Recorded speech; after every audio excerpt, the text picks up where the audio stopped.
pleasure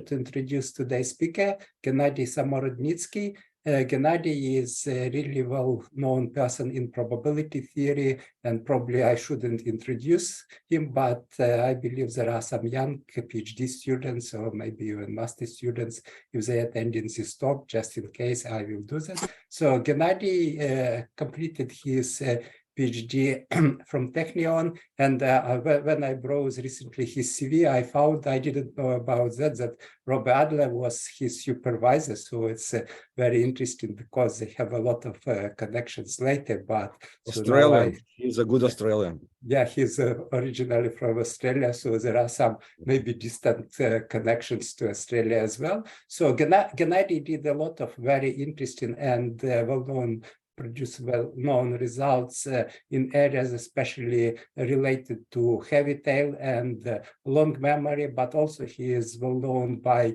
results about self-similar stochastic and stable processes and many extensions of them. And he published several monographs. Also, he is well-known by, again, maybe around 5 or 6 books on these topics, which probably change landscape of this area. And we are really very pleased that he found time and given this talk for us today. Gennady, you are very welcome. Thank you very much, Andrei, for the very nice introduction. And, thank you very much for joining us. I'm very happy to be able to speak here today. So this talk will have nothing on heavy tails. It will have something on long memory, but not on heavy tails. So let me share my screen with you. Let me see.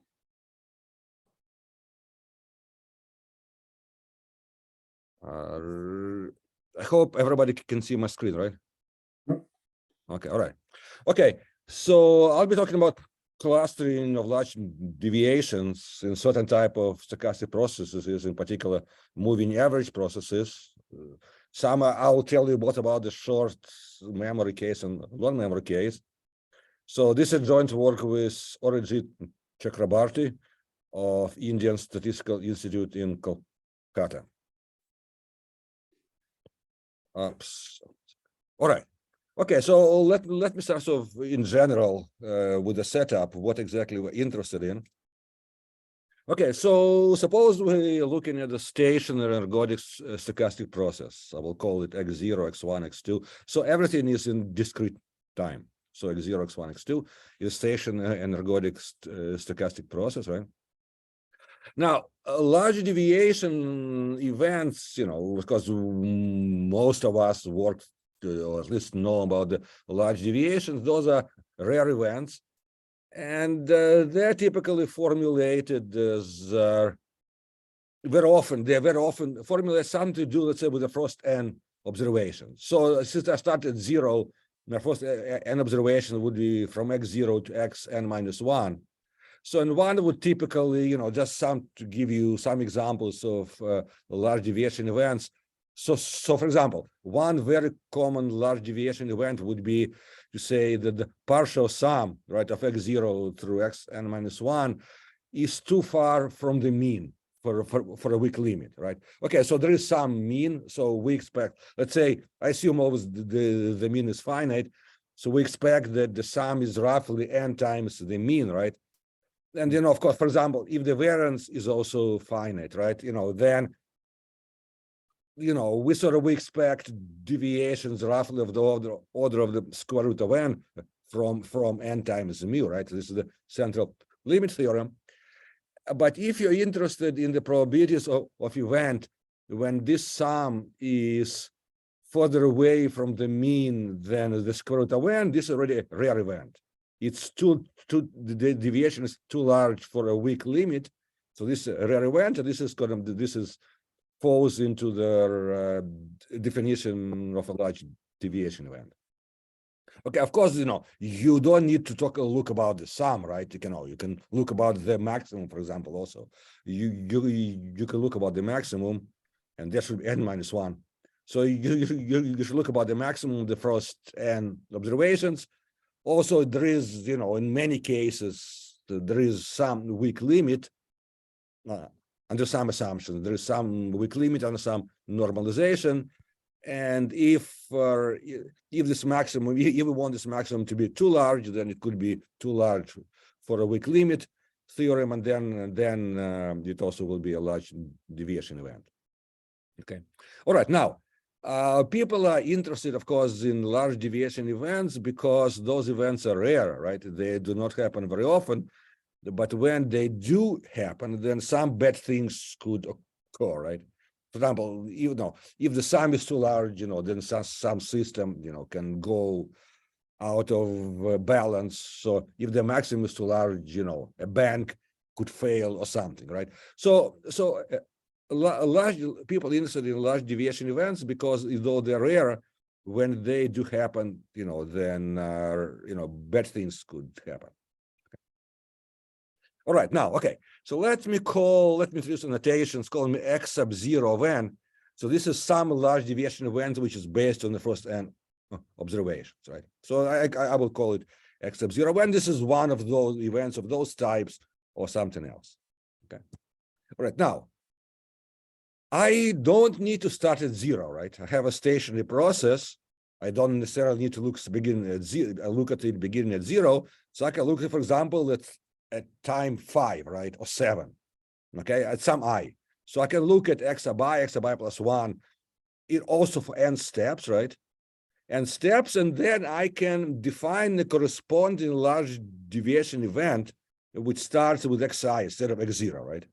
Because my large deviation events, they're defined as some function of n observations is in some range, right? So as argument of that function, instead of substituting x0 through x sub n minus 1, I substitute x sub I through x sub n plus I minus 1, right? And then I get another event. I call it E sub I of n. I means that it will start at I, right? So this will be a similar large deviation event, but based on different n observations, right? And now, of course, by stationarity, since I assume the process is stationary, right, all those events have exactly the same probabilities, right? And they're all large deviation events, all rare events, right?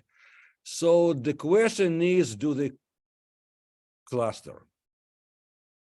So, and the question is whether they cluster or not. It is important, right? Because if one large deviation event happens, something bad could occur. If two of them happen in a row, even worse things could happen, right? And so the more of them occur together or nearly together, then really things can get worse, okay? So formally, what I would like to do, so let's suppose we know that the first one occurs. So E sub 0 of n does happen. How many of the nearby events E sub I of n occur? Okay, now, so what do I mean by nearby? Well, okay, now, sort of, we are talking, I assume I'm working with an stationary ergodic process, right? Since I'm working with stationary ergodic process, no matter how unlikely this event is or those events are, because they all have the same probability, if the probability is positive, even though small, we know just by ergodicity, infinitely many of them will happen, right? So if I wait long enough, then then more and more of them will happen. Now, I am not interested in that type of events E sub in that occur. I'm interested in events, so in nearby events E sub I of n, which means I is not very far from 0. Okay, so somehow I'm interested in those events that whose occurrence is related to the occurrence of this one. Okay, because when I say it this way, it sounds vague, right? It's not always exactly how do I measure that. Okay, now I'll give you a meaning to that statement, but I'm trying to give you an intuition what I mean by nearby. All right, so I hope it makes sense, at least on some level. Okay, all right. Let's see. Okay, Now, okay, now, so this kind of being sort of, you know, the general introduction, let me be a little more specific and tell you what kind of stationary processes we're looking at and what kind of rare events we are looking at. Okay, because I mean, because the way I formulated the problem is a little too general to hope to give any definite answer. So let's look at some more specific model. Okay. All right, so I'll be looking at infinite moving average processes, okay, which are processes of this form, right? So x sub n is a sum, is an infinite moving average, sum from 0 to infinity, a sub I times z sub n minus I. Okay, so z is my noise. This for my noise, so z sub n, assume the IID. They have some common distribution f sub z. I will assume everything is light-tailed. So z have all finite exponential moments. So there is no heavy tails around here, all finite exponential moments. I will assume these have zero mean and some finite variance. I will typically should call it sigma sub z square, but here I wrote sigma square. Okay, so these are light-tailed, once again, IID light-tailed, all finite exponential moments and zero mean. Okay, so this is my model. Of course, now I need to assume there's something about the coefficients a sub I for this thing to converge. So my A's are real, because they're real, we're talking about real valued processes, and they're square summable. So the sum of AJ square is finite. Okay, now, so this is well known, since my noise is IID have zero mean and finite variance. So this is a necessary and sufficient condition for this sum to converge. And it converges in all senses. It converges almost surely, converges in L2. Sort of, yeah. So this is a necessary and sufficient conditions for this sum to converge. And once it converges, then my process xn is actually a stationary process. It's ergodic. It's actually even mixing. It's not ergodic, it's mixing. Stationary, ergodic, and mixing. It has zero mean. It has again finite exponential moments. Just because these do. Okay. Okay. So yeah. So this is my model. Okay. And the rare events I'm looking at. By the way, so just going back for a second, because the question is, where is the short memory and where is the long memory? So this is again, is the terminology is a bit ambiguous here, but typically, as many people here know, in application to a moving average process, people would typically talk about how fast AIs go to zero when they talk about the long memory versus short memory. Of course, we still have to assume that they are square summable, but within this assumption, there is still some flexibility on how fast AIs go to zero, and this will be the distinction between the short memory and long memory. Now, I will tell you about this in a second. All right, okay, so let's talk about what kind of rare events we are looking at. So I will look at something, the most straightforward one, okay? So I'm just looking at the rare event that the average of n observations is at least epsilon, for some positive epsilon, right? So remember, we're assuming x's have zero mean, right? Well, the noise has zero mean, x's have also zero mean, and this is an ergodic process. So for large n, the sample mean would be approximately zero. So for large n, the event that the sample mean is greater or equal to epsilon is a rare event, right? So yeah, so this will be my e sub 0, and I will actually also use epsilon here to just to remind us exactly how much I want to exceed 0. Okay, so this is my rare event, e sub 0 and an epsilon. Okay. All right, and of course, as I told you, we can also, instead of starting at 0, I can start at j, right? I can start at j, and then I can do the same thing, right? I can take the sample mean of n observations starting at j, and again, so if the sample mean is at least epsilon, then I call it e sub j. and epsilon, okay? And I want to know whether those events cluster, okay? So yes, so we know that just by ergodicity, for every fixed stand, infinitely many of those events happen. But as we talked about this before, I'm interested in how many of them nearby of them happen. Okay, so given that this occurs, given that E0 happens, I want to know how many of nearby of events EJ happen. Okay. All right. Okay. So now let's review just to get some intuition about this. Let's go back to the simple case, IAD case. Yeah. So what I'm trying to say, my point is that this is the question of clustering is not trivial even in the IAD case. Okay. And let me give you some intuition, at least in the IAD case, because this intuition will sort of help us to understand what happens in the more general case. Okay. All right. Okay. So let's take some J greater or equal to 1. Okay. And so I'm looking at the sum of n observations beginning at J, right? So how is the sum of n observations beginning at J differ from the sum of n observations beginning at 0? Okay. Yeah, so imagine that J is some fixed finite number, like 5, for example. Okay. So how does the sum differ from the sum? Well, okay. So first of all, the first bunch of the first terms here will go away, right? So the terms x0 through x sub j minus 1, they are here, but not here, right? So I need to put a minus here, right? On the other hand, this sum contains same number of observations that are here, but not here, right? And those observations from xn to x sub n minus j plus 1, right? So I'm subtracting the same number of observations, which are j, right?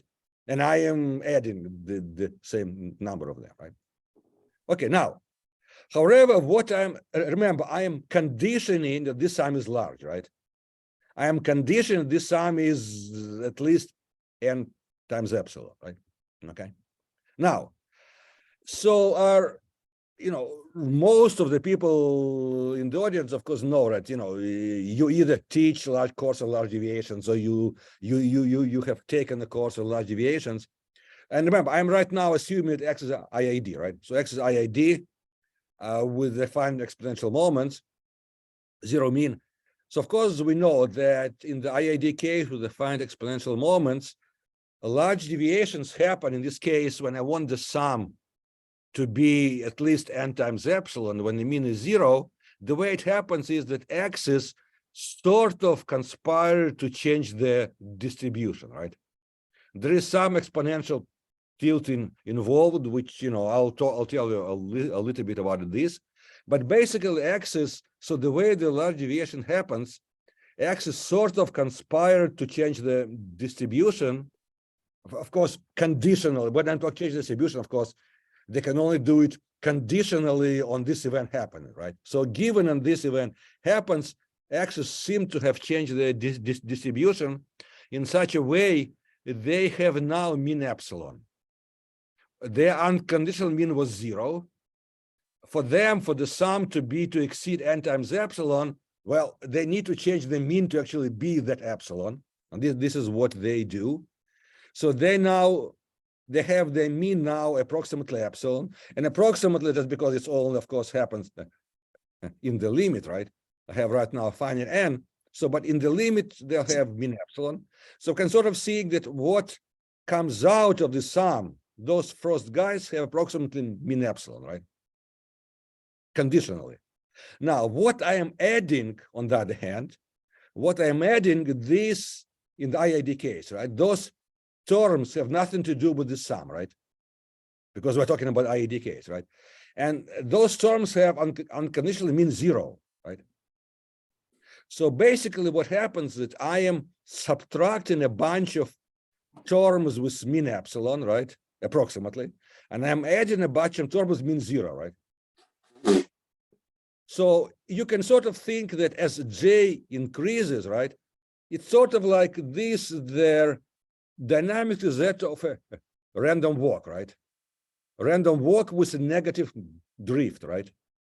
Random walk negative drift because I keep subtracting a term with mean epsilon, I keep adding a term with mean 0, right? So it's sort of like a random walk with negative drift equal to minus epsilon, right? So it's sort of obvious, right? So even though this might be large, but I keep performing afterwards sort of a negative walk with the with a negative, random walk with negative drift, right? So eventually the sum will stop being large, right? Now, how long will it take for this sum, to stop being larger than n times epsilon, right? The question is, does this sum stay above n times epsilon, right? Since I have a negative drift, this would depend by how much this sum overshoots n times epsilon, right? So we condition on the fact that this sum is larger than n times epsilon. The question is by how much? There is always an overshoot, right? So if this overshoot is large, then this negative drift will take a while, until it goes down, right? And if the overshoot is small, then then it will get down faster. Okay, so this is the intuition. Okay, so this is the intuition. In this intuition, of course, it's easiest to describe in the IID case, but basically something similar works in a more general case, except of course the details are more involved. Okay, yeah. By the way, I just wanted to, I forgot to say, if somebody has questions, so please ask, midway, because I'm not following, I'm not looking at the chat box. So if somebody has a question, please just speak up. Okay, otherwise I will not see the question. Okay. All right. Okay. So this is the intuition, right? This is intuition IID case. So I want to show you how it works in the case of moving average processes, in the short memory case and in the long memory case. Okay. All right. Okay, so let's start with the short memory case. And as many people know, in the context of moving average processes, the short memory case corresponds to the assumption that the coefficients are absolutely summable. Okay, so some coefficients are absolutely summable, which is, remember, stronger assumption, because for convergence of the series, we need the square integrability, right? For the short memory case, people typically assume a stronger condition, the coefficients are absolutely summable, which is a stronger condition. And people also will assume, we will assume they're absolutely summable, but the sum is not 0. Now, why is that? This is the short memory assumption is it's non-controversial. That's what people would often assume. Why am I assuming that the sum is not 0? Well, if the sum is 0, this is sort of the case when actually it's also in some way corresponds to the case when the memory is long but negative. So again, when the sum is 0, there is a lot of cancellations which tend to correspond to negative long memory. Okay, so this is a different regime. If the sum is 0, actually, we don't have an answer to this problem. So we don't even quite know very well how even to look at. Okay, so in the short memory case, I will assume that this sum is finite and the sum without absolute value is non-zero. And then in the long memory case, I will only look at the positive long memory case when the sum is infinite. Okay. All right. Okay, now, so we will look at the clustering of rare events. Remember, we're talking about the clustering of those rare events, right? When E sub j says that the average sample mean starting at j is large, we'll do it in 3 steps, okay? Now, the first step will show that actually, suppose I look at the sequence of Bernoulli random variables, the sequence of indicator functions.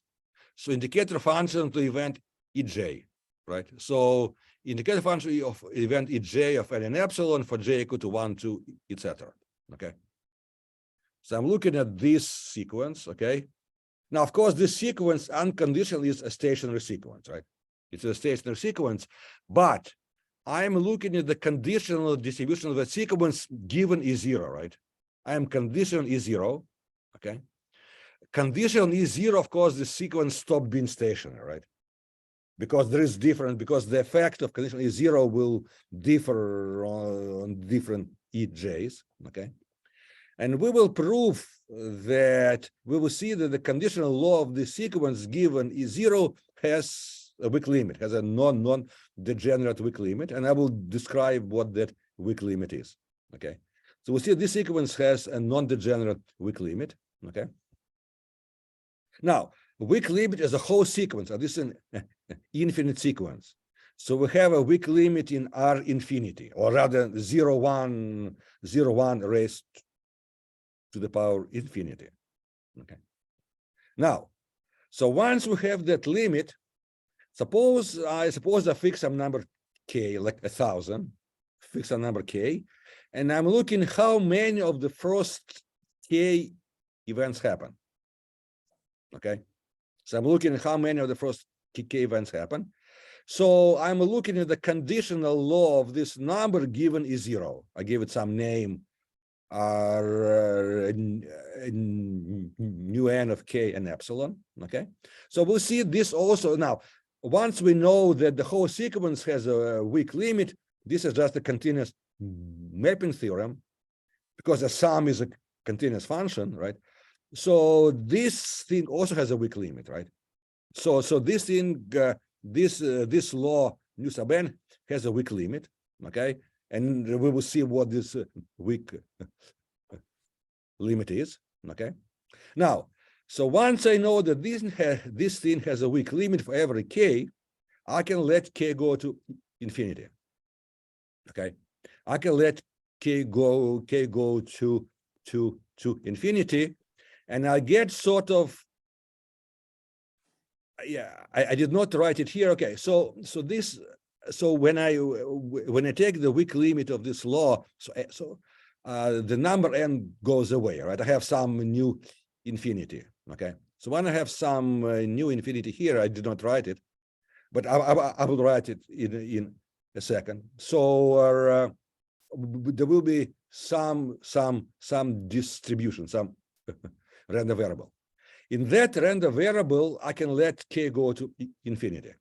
Okay, I can get k go to infinity. This weak limit will itself converge weakly as k goes to infinity to a finite limit.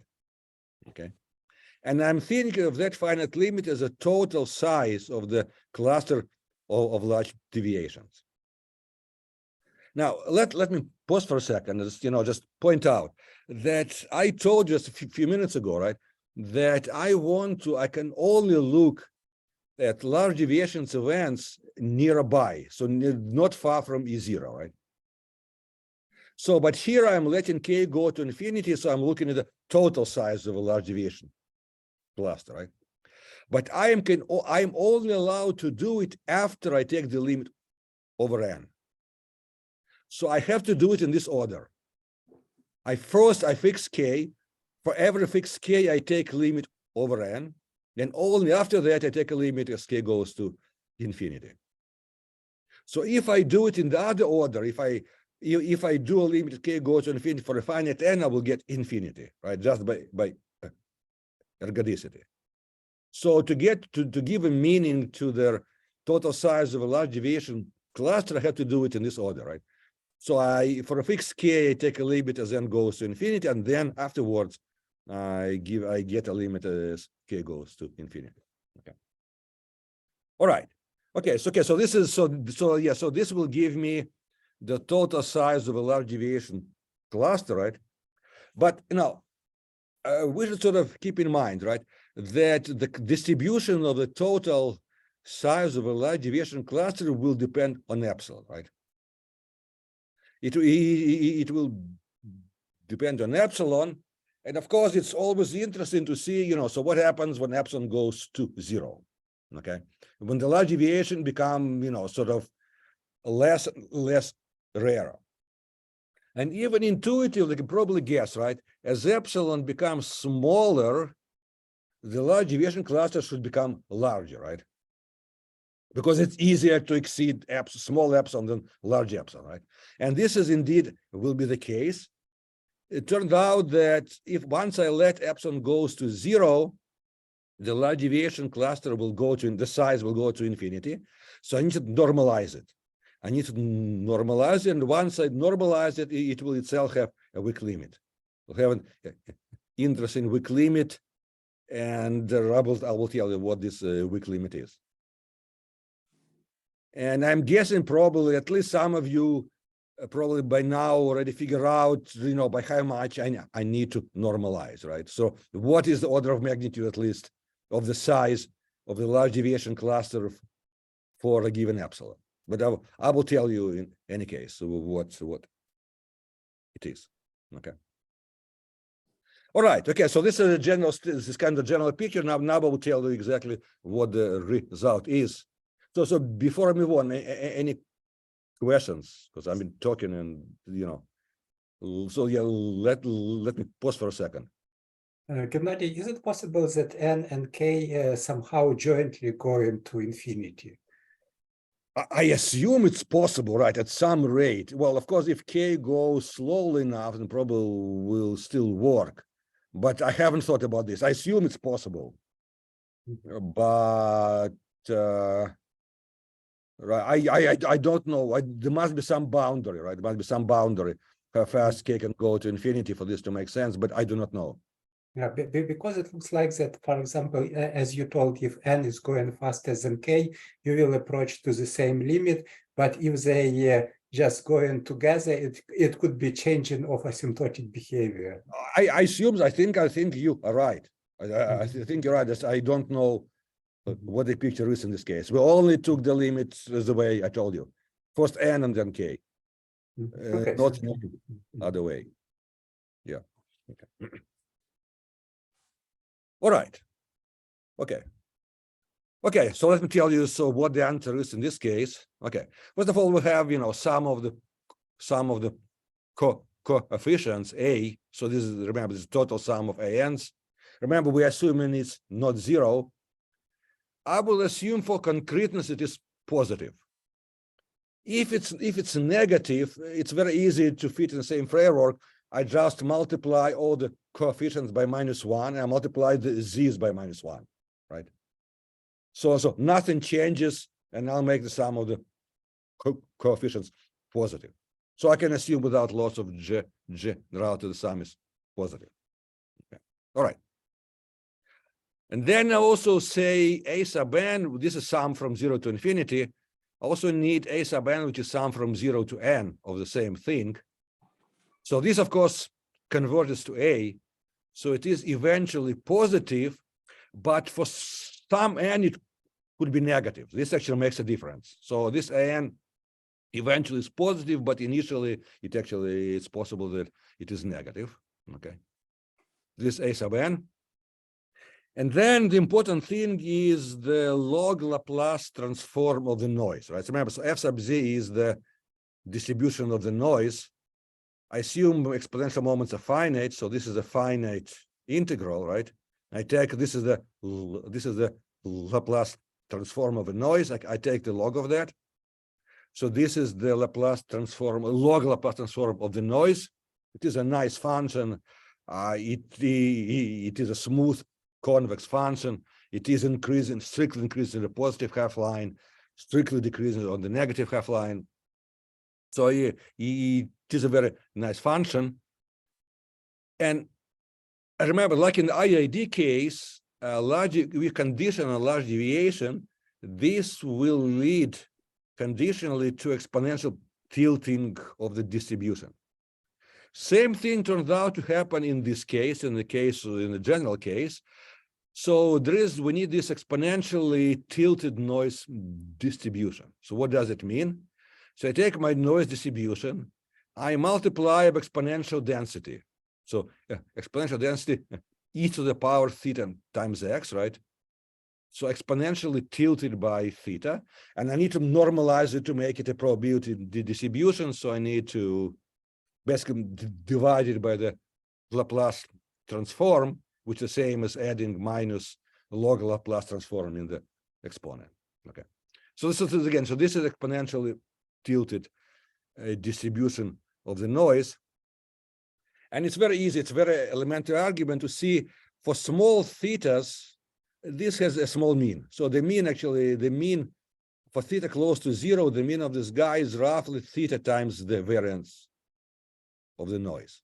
Remember, z itself has 0 mean. So if you tilt exponentially, will not have a 0 mean, but a small one. Will be roughly theta times the variance of the noise. Okay. Then also, okay, there is also a right endpoint of the support of the noise.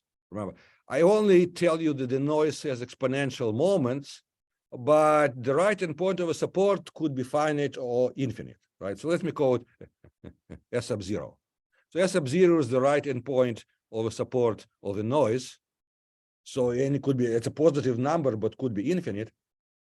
And I will assume that my epsilon is not very limited. So remember, epsilon is how much I can overshoot, I exceed the mean. I assume that epsilon over A is smaller than this guy. Now, why do I assume that? Let me sort of give you some idea. Let me go back to sort of maybe here. Okay, so this was my process, right? So all my z's are bounded by S naught, right? As bounded from above, because I assume the S naught is the right endpoint of a support of the distribution of the noise. So z's cannot exceed S naught, right? If all A, let's suppose for a moment all A's were non-negative. If all A's were non-negative, then this thing will be bounded by A sub I times S naught, right? And the sum will be bounded by the sum of the coefficients times S naught. So if epsilon is too large, then the sample mean just cannot exceed it. Just impossible. It happens with probability 0, right? Now, I am not assuming my A's are all non-negative. A's could be negative. A's could be negative, and since I am not assuming anything about the left tail of Z, it could be unbounded, right? So even so, in principle, just the negative values of Z can make, you know, Xn very large, right? Just because some of the A's can be negative. But this will lead sort of this sort of leads to very different situations. Sort of will be interference between left tails and right tails.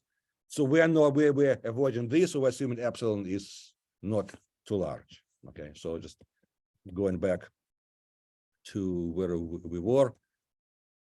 Okay. Yeah. Okay. Yeah. So I'm assuming epsilon is less than a right endpoint times A. Okay, of course, if S0 is infinity, this is not an assumption, but if S0 is finite, then this is an assumption, and you know, and because if this fails, then the situation will be very different. Okay, all right. Okay, now, okay, so there is turned out for a given epsilon, so there is this number tau epsilon such that. So phi prime, remember, phi is the log Laplace transform. Phi prime tau epsilon is exactly equal to epsilon times A. There is a unique such number because this derivative is 0 as 0, it's infinity, and it's strictly increasing. So there is exactly one such number. Okay, and it's very easy to check that for small epsilon, this number is roughly linear in epsilon. Okay, so this number is roughly linear in epsilon. Okay, so it turns out, like in the IID case, so once you condition on epsilon 0, this leads to exponential tilting of the noise, exactly like in IID case, except here it's a little more complicated. Turned out, you know, different values of the noise will be tilted differently. So I put here sort of, you know, the whole table of how you tilt different parts of a noise. I don't think it makes sense for me to spend a lot of time on that. So, but it's suffices to say noise variable gets tilted, in some way. Let's not worry about exactly in what way they get tilted. But basically, okay, so we have some of the z's with a minus sign, some of these with a plus sign. You can sort of think the minus sign are those that once I increase j, they get out of the sum. It's like the discussion behind the IID case. As you increase j, as you take sample mean with a larger observations, some terms will go away and some terms will come in. So the negative ones are those that go away, the positive ones that come in. And we sort of like we have a moving average out of those z's. Those are no longer stationary moving average because those z's will no longer be stationary. Okay, but there are some, it's something like a move, something like the moving average. And then, okay, there is another independent random variable, I call it T star. This is just an exponential random variable with parameter tau epsilon divided by a, which is independent of those z's, of the tilted z's, okay? And then I can tell you what are those. So those guys would be the limits of the indicator functions that my rare events happen. Okay, those are V sub j's, and V sub j's happen. So yeah, so this will say that the j's rare events happen when T sub star exceeds the sum of the differences between those used, between the negative one and positive one. So, okay, so think of negative one of those that go away. They tend to have a larger mean. Those that go out have a larger mean, like in the case, the go come in have a smaller mean. And the difference in the mean is roughly epsilon. The difference in the mean is roughly epsilon. And T sub star, remember, which is the exponential random variable, this parameter, right? So tau epsilon. Now the mean of exponential is one of the parameter, right? So remember, my tau epsilon is roughly epsilon. So the size of T star is roughly 1 over epsilon, right? So the size of T star is roughly 1 over epsilon, right? And the difference that I told you, the difference in the mean is roughly epsilon, right? So you can sort of get intuitive understanding how many of those guys will happen, right? Roughly 1 over epsilon square, right? Because we have, so each time the difference in mean is epsilon, this has the size roughly 1 over epsilon. So roughly after 1 over epsilon square steps, it will stop happening. Okay. But of course, there is still randomness, but it will give you, an idea of the order of magnitude. Okay. Okay, so here's the theorem. So we assume in a non-lattice case. So we assume in a non-lattice case that my indicator functions condition on the first one happening converge exactly to those V's I just told you. Okay, they converge exactly to those V's I told you. So in particular, if I take the sum of the first K, this converges to the distribution of the sum of the K V's, right? But once again, the same V's I just told you. Here you can let K go to infinity. So the entire cluster size of large deviations is sum of infinite number of V's. Okay, so I call it D sub epsilon. It's a number of infinite number of V's. This it turns out to be finite. So this is a finite number. And then it turned out that as epsilon goes to infinity, this grows roughly like 1 over epsilon square. I gave you some intuition why. And if you multiply it by epsilon square, it has a weak limit. It has a finite weak limit. And the weak limit is there is some constant here, including the variance of the noise. And then you have integral of the indicator function of the following thing. Okay, so have T0 and B of T, right? So B of T is standard Brownian motion.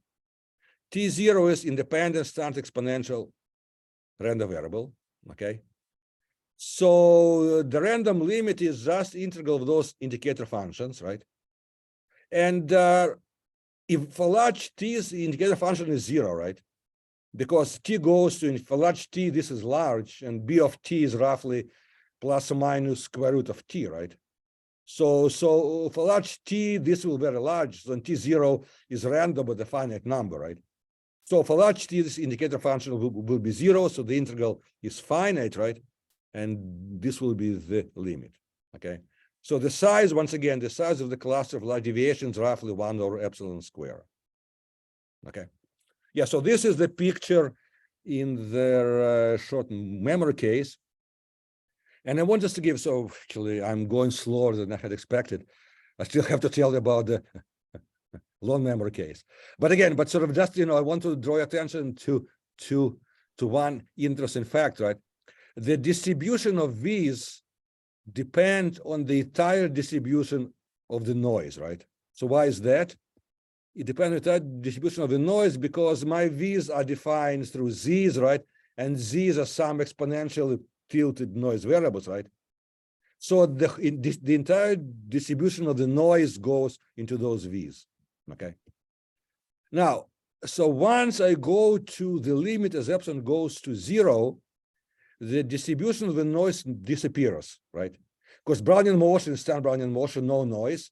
T0 is standard exponential, right? So the only place the noise comes into picture is this guy, right? Just the variance of the noise, right? It's just the variance of the noise that remains.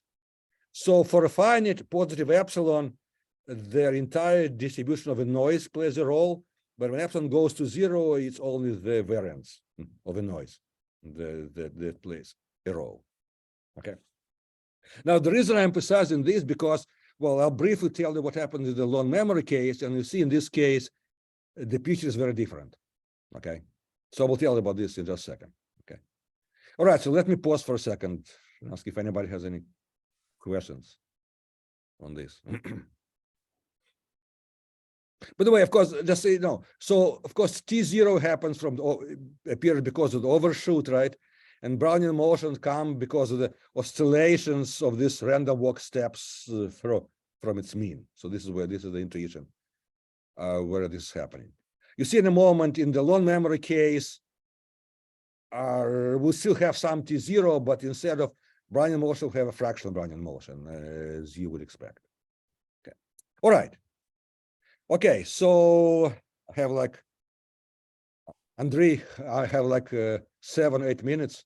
What sort of? Yeah, yes, that's true. Yeah, yeah. Okay, all right. Okay, so let me very quickly give you just briefly what's the difference between this and the long memory case. Now, in the long memory case, we assume that the sum of epsilon of a's is infinite, but a's are still square summable. Okay, and as people typically do, we actually assume something more specific. We assume AIs asymptotically n to the power minus alpha. Alpha is some number between 1/2 and 1. So it's very hard to do it anything apart from this case. We could assume a slowly varying function like a log. So this case is quite difficult, actually. The technique is quite difficult here, so it's even difficult in this case. So I assume the situation will be similar if we add like a log here, but just the argument will be more difficult, probably, but no additional picture will appear. So we'll assume that, okay? So the moving average is still ergodic, mixing with finite exponential moments. Nothing changes. In this case, the covariances decay slower. So the variance decays, actually, the variance is longer than n, the larger than n. Again, let me skip that. The interesting thing is that probabilities of a large deviation event will happen, will change. The E0 at the log scale, E0 in the short memory case is roughly linear in n times some function of epsilon with a minus sign. In the long memory case, it will be, instead of n here, will be n to a smaller power. Power will be 2 alpha minus 1. And alpha is larger and smaller than 1.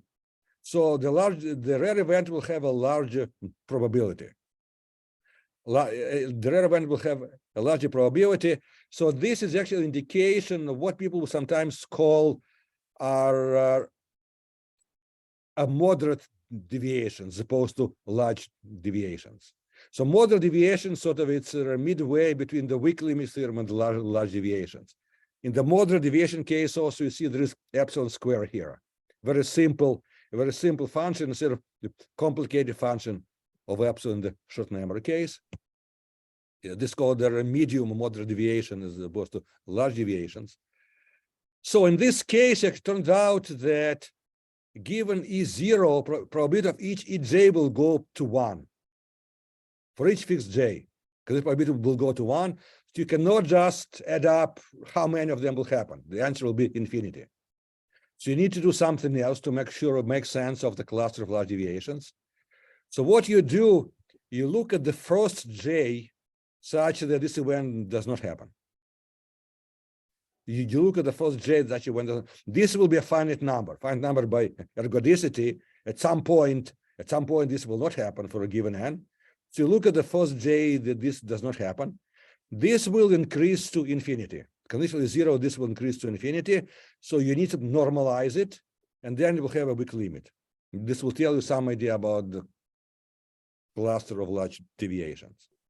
Okay, again, I don't have a lot of time to tell you, but it is about tell you what's the order of magnitude of this guy and what it'll converge to.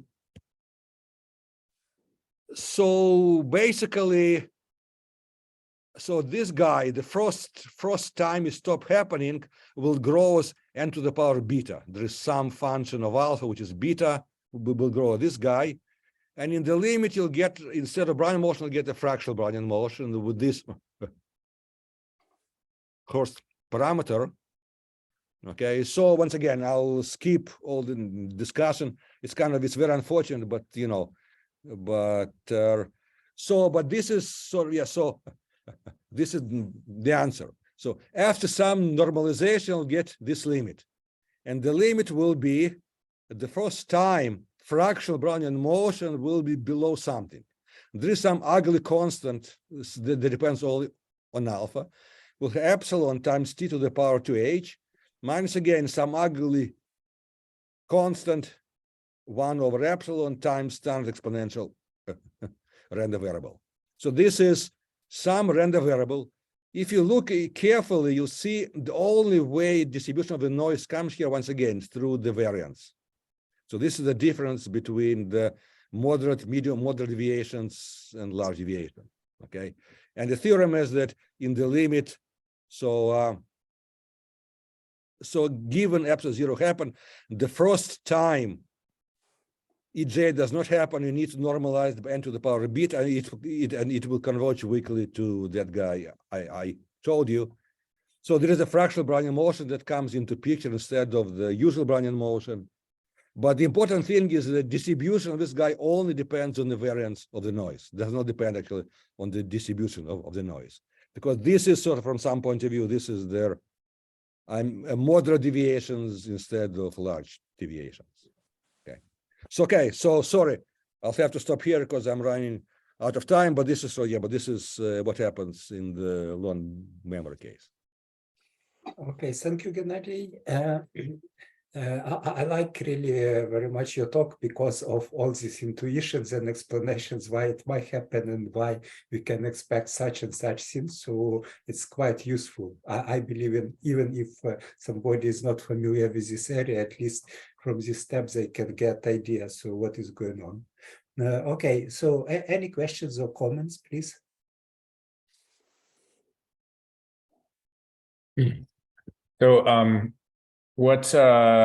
So what does happen in the, so you're assuming you have these exponential moments, and then can you say something in the heavy-tailed case? I mean, because there you do have descriptions of the large deviation events and things like absolutely right. Yeah, no, you're high level. Right. Absolutely right. Yeah. So yes, it will be a different story. Yeah, it's a good question. Would be interesting to look at it. I don't know what the answer is, but it will be a different story. In the heavy-tailed case, it's also interesting to look, for example, the maxima, right? And to look at the maxima, both in the light-tailed case and heavy-tailed case, right? It's also interesting to look at the maxima, to look at other processes, right? There are many other questions here. Yeah. But do you think the techniques you're using would extend to the heavy-tailed case? Like, probably I mean, not. Probably not. Probably not. Because here The main idea of what we do is that in the light-tailed case, conditionally on a large deviation, the noise changes the distribution. All of them do. Mm. In the heavy-tailed case, there is this sort of a principle of the large jump, right? Yeah, it's very right. just one single big guy that does the whole thing, right? You just need to figure out which one it is. Where it is, yeah. Right, exactly. So, right, so techniques will be different. So, but there will be some answer. I don't know what this answer is. Yeah, so, yeah, okay, thanks. Interesting talk, yeah. thank you. Gennady, I have a question. When you discuss long memory, so you just switch to hyperbolic long memory with this parameter alpha. And always when they consider long and short range dependence, there is a specific case which is just point between long and short memory, which is when alpha is exactly equal, say, for example, to 1. So do you know what happened in this boundary case? No, the honest answer, I do not know. I assume there will be some sort of boundary phenomena, right? Yeah, it's a good question. It's a good question. I would, right. So as long, right. So if I go back to here, right, okay, yeah. So if this sum is, let's, for example, roughly 1 over n times, let's say, log n, right? Or 1 over n times log n. So log n is in the denominator. Okay, for example, as long as the sum is infinite, this is still long memory. It is still long memory, but it will be closer to the short memory, right?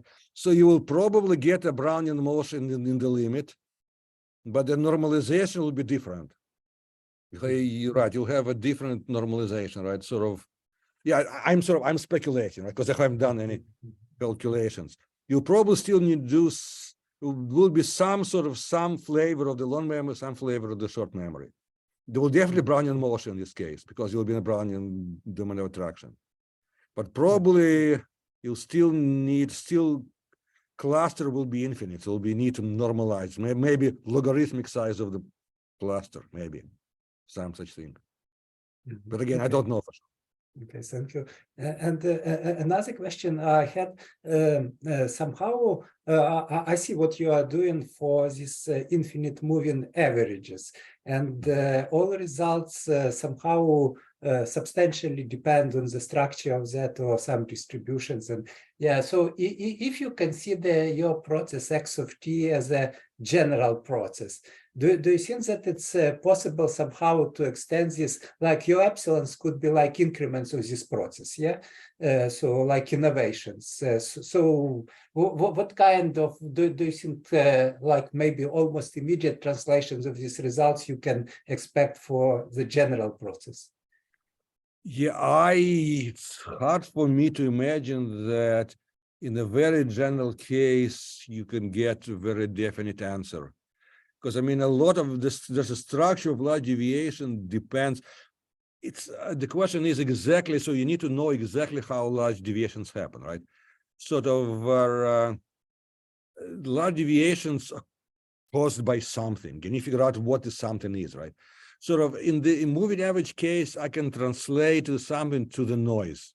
I have this well-defined noise. I can figure out what exactly noise has to do, right? So if you have a general stochastic process, just even ergodic or mixing, I don't even know where to start. Right? You need something. I don't know. You need some structure in it to be able to understand exactly what the large deviations do. Right? What's the mechanism there? Like we're talking about in the heavy-tailed case, we know what's a mechanism. In the light-tailed case, when moving average, we know what the mechanism. In the general case, I just don't know. I don't know what yeah. Oh, okay, I see. I feel that it's a difficult problem. Just it is yeah, I don't know, but you know, any intuition, if somebody can get more progress on it, it would be great. I would be very much interested in that. So yeah, yeah. Okay. I don't know more about it than that. Okay, any other questions or comments?